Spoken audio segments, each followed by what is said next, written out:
Yine kalem aldım bugün elime.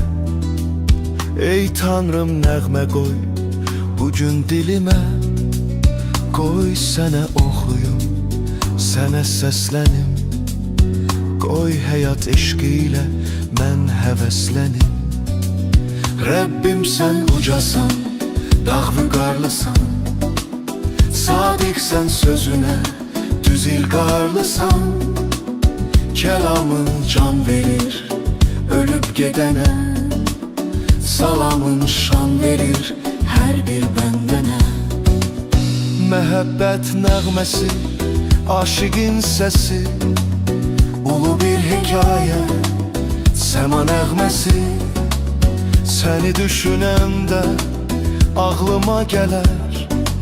Mənə məhəbbətin üzümə gülər.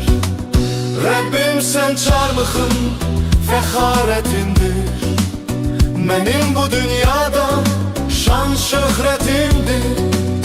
Çarmıxda qandama cəzamı çəkdin. Mənim həyatımı xilas elədin.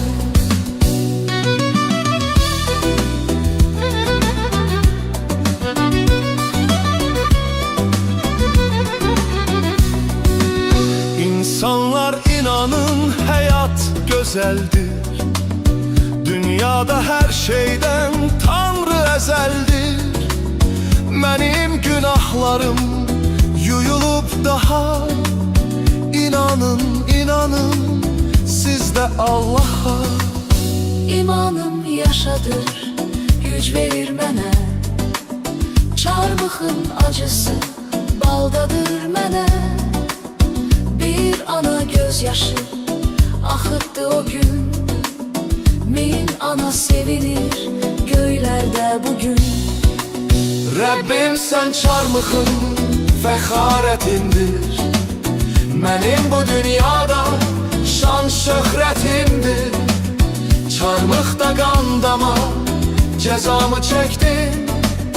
Mənim həyatımı xilas elədin.